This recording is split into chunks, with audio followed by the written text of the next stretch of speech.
What up? T-Bob here. And Jake as well. And look at you. You done stumbled upon little OTB Saints, where we bring you all the latest black and gold coverage. Who are the Saints going to draft? Who's going to be their quarterback? What does the salary cap look like? All that information and more. Hope you enjoy it. Like, subscribe. New Orleans Football had a really good article called 10 Things We Learned from the Saints Offseason Program. Derek Carr and the new offense looks like the ideal match. So let's get into the 10 things and see how you feel about them. Thing number one, Derek Carr is a good match for this offense. Many of the reads are predetermined in the offense. They talk about, well, yes, like Jake talked about, he's a smart vet, right? And thus far, without pressure and on air, he has looked very comfortable making quick decisions. I talked to my old man, and I know a lot of people are going to want to paint him as a Carr fanboy or whatever, but I feel like he's always kept it pretty real with the quarterback position. Remember, he's the one that basically was like, Jameis actually isn't practicing that good. And Andy Dalton actually is practicing really good. Yeah. And you saw how that ended up working out, right? Well, he says in 6 practices, he saw Derek Carr throw one bad pass. One bad pass the entire time. Even so, going so far as to say that Drew Brees would struggle to do the same. So Derek Carr feeling great. He looks good. Point number 2, new offense looks effective. It's everything that we thought it'd be. A lot of play action, a lot of motion, everything built off of the running game, and therefore, arguably, better suited to take advantage of Carr, being that, look, Derek Carr's been a very good play action quarterback in his career, and it makes sense. Like a player who, not a next level transcendent quarterback, not somebody who's going to just create and make everything happen on his own. Help him out a little bit. It was one of the more baffling parts of what the Saints were doing last year is in 2021, Derek Carr had the highest QBR and highest completion percentage in the NFL on play action. And what did the Saints do? They bring him in, and they ran less play action than anybody in the entire league. When you can't run the ball, too. So that's what I was going to say.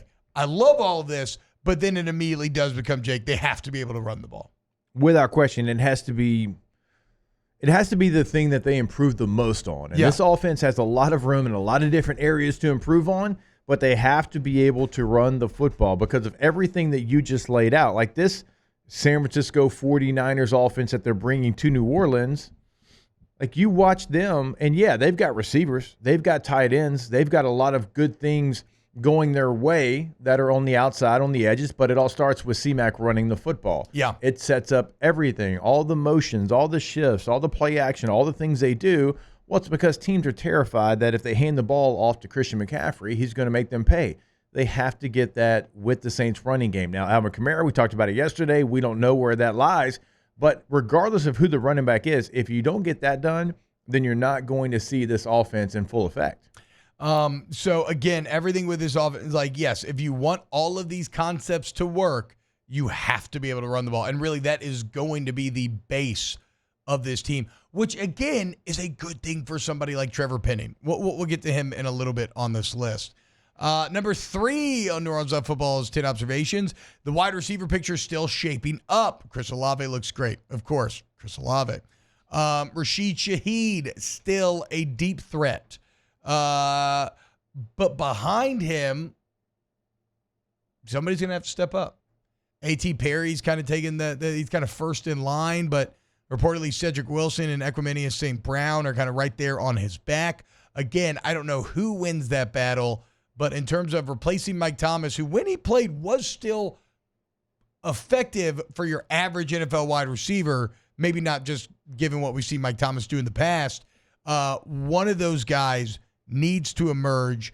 Do y'all have any feelings as to whether it'll be Perry, Cedric Wilson, or Equanimeous St. Brown? I mean, I like Perry. I liked him going into last year's NFL draft. Whenever we finished up in Kansas City, I want to say it might have been the end of the second round. Maybe it was end of the third, but no, second round. And you're like, hey, give me some players to look out for on tomorrow's coverage. I was like, well, A.T. Perry. And then he lasted till the 5th round. Yeah. And this is a player that is really talented. He had big moments at Wake Forest. Him and Sam Hartman had a great connection. I think there's still a lot left for him to grow as a better player. And he actually played pretty well at times a year ago. So you've got some veteran guys that if he doesn't make that jump that we're expecting, they'll step in and they'll kind of solidify that position. You kind of know what the ceiling and floor is going to be with both those other veteran players. But with A.T. Perry, I still think there's a very high ceiling. Look at the link under the Taysom segment here and have that ready to go with sound, because Cedric Wilson does get mentioned kind of unbidden by Clint Kubiak, and it's interesting when paired with the comments from Mike McDaniel coming from Miami, where Cedric Wilson didn't have crazy stats, but McDaniel was pretty effusive in his praise about Wilson. Point number 4, Pete Werner battling hard, talking about Pete consistently making plays. Of course, look, as you prepare to emerge out of the DeMario Davis era, whenever that happens, whatever, I hope it never happens, but it will somehow, even though he's putting it to the test how much you could battle Father Time. Remember, you signed Willie Gay Jr. to kind of push Warner. It appears that that's working. Those two are competing well. Of course, point number 5 is easy. This secondary depth stands out. And we've talked about it before multiple times here on the show. But between Marshawn Lattimore, Paulson Debo, Tyrann Mathieu, Alontae Taylor, Jordan Howden, Kool-Aid McKinstry, which granted, Howden McKinstry we haven't seen this offseason yet, that's a big-time group. They're not as much of an outlier good as something like the LSU offensive line compared to the rest of college football, but I firmly believe that is a top 5 secondary in the entire NFL and will be the strength of this New Orleans Saints team. I don't think there's not much debate for that, because not only do you have talented players, you have players that have already done it for the most part outside of Kool-Aid on this stage at this level, but also you have versatile players. Yeah. You've got 3 guys that I think can do a lot of different things. Like Lattimore's going to be your top corner. He's going to go against probably the best receiver if you do decide to travel him.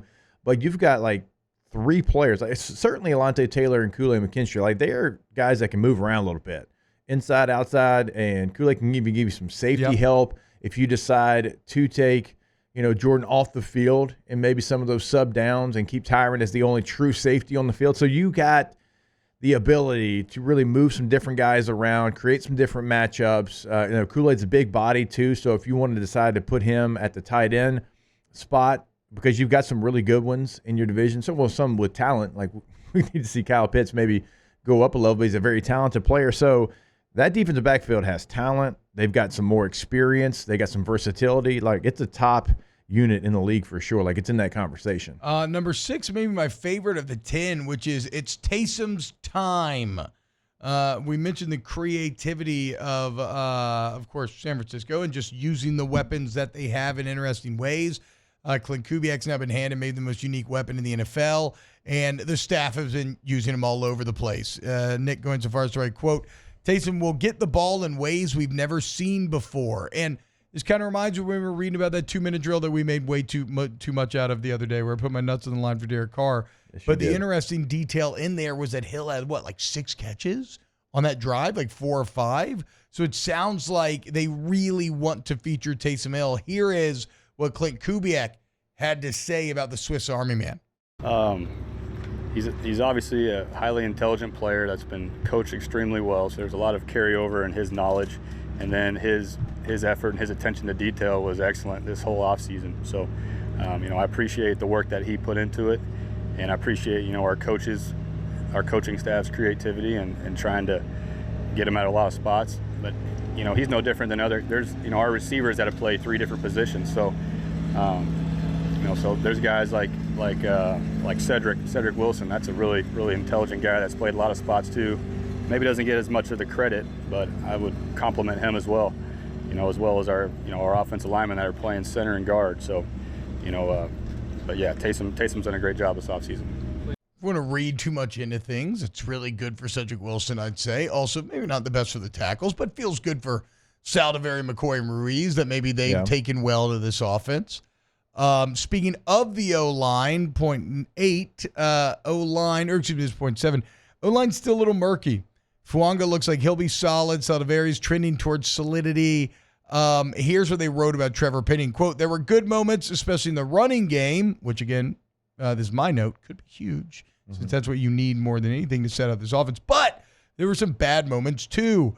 We saw Penning struggle to keep himself between the quarterback at times. He also made some mental errors. The mental errors frustrate me a bit because that's something that you can control. And you're a vet at this point. Like, you should not be having huge mental gaffes. There's no excuse for that. No, I don't care how much you have played, have not played. Like, that does not matter. You've been in those meeting rooms, and that is on you.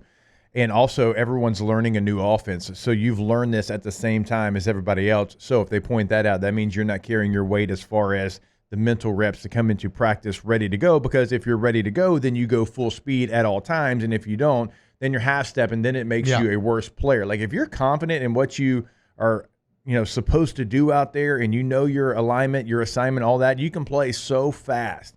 And it's really, so I'll take my own career, for example. Like, it's what takes me, who's not as fast as some of the guys out there, right? I'm a 4.6 guy every day. With the 4.4 guy, if he's not really sure what he's doing, but the 4.6 guy knows exactly what he's doing, the 4.6 guy is going to beat the 4.4 guy to the spot because he's confident. And that's what we're talking about here. So he needs to pick it up. Trevor Penning has to be as important of a piece on this offense as almost anybody, because he solidifies something. If the left tackle who you draft in the first round is the guy that you think he's going to be, which it sounds like he is, then if you solidify that right side, then we're talking about a completely different New Orleans Saints offense. And this is a team that in the run game is going to count on their tackles. Yes. Now, when outside zone. Yes, when you look at the New Orleans Saints last year, they ran outside zone 32% of the time. You look at San Francisco, they ran it 46% of the time. This is an outside zone team. 59% of their runs were a zone concept. Again, 46% of those coming as an outside zone, only 13% inside zone. They're not going to run a lot of man schemes. Only 13% did they run power or counter. They are an outside zone team. They are like Missouri in college football when we talk about it. You know it. I know it. We all know that it's coming, and can you stop it? Teams couldn't stop Missouri last year. They couldn't stop San Francisco last year. So, Trevor Penning, they're going to be counting on you. Outside zone goes off of your block when they run it to the right side. So, you are going to be a key piece in this offense, because they have shown you that is almost half the time when they run the football, it's outside zone. And 564 runs, almost half of them were outside zone. That is the DNA of this offense, and they can't fall into tendencies in the NFL. They can't only run it to Fuaga's side. That can't happen. You can do it in college and get away with it. You can't do it in the NFL. So they have to trust you and count on you that when they run to your side with their favorite run, that you get the job done. Well, and he should be good at run blocking, right? Like, number 8. Possible signs of hope on the defensive line. Saying Foskey and Turner popped a couple times during camp. We'll just wait and see on that. Yeah. Number 9, questionable depth at tight end. With the Juwan Johnson injury, you really only have Boston Morrow.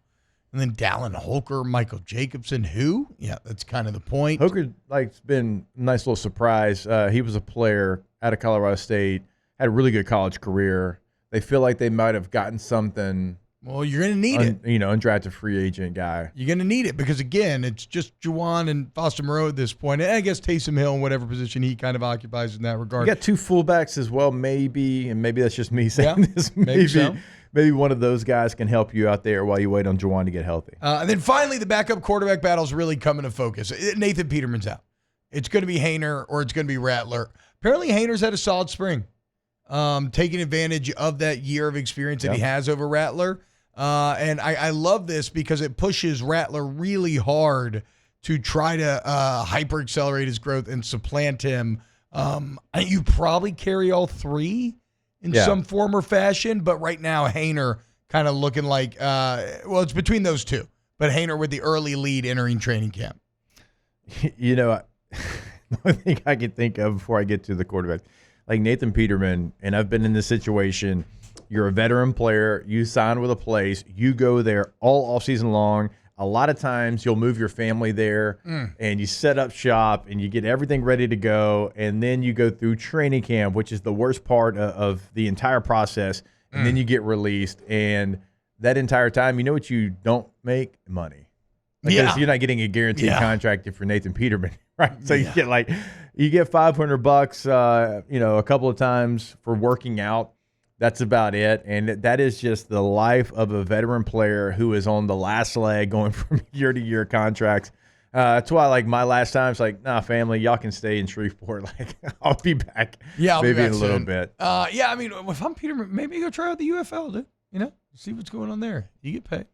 All right, so there it is. 10 thoughts that comes from New Orleans on football. 10 thoughts on the New Orleans Saints exiting OTAs and minicamp. Wow, just amazing black and gold takes right there, Jake. I don't think I've ever heard any takes that are better than the two guys that just gave you that take. And you can keep getting them by going ahead and liking, subscribing, ringing the bell to get notifications when we post. Have a great day. We'll see you on the next OTB Saints.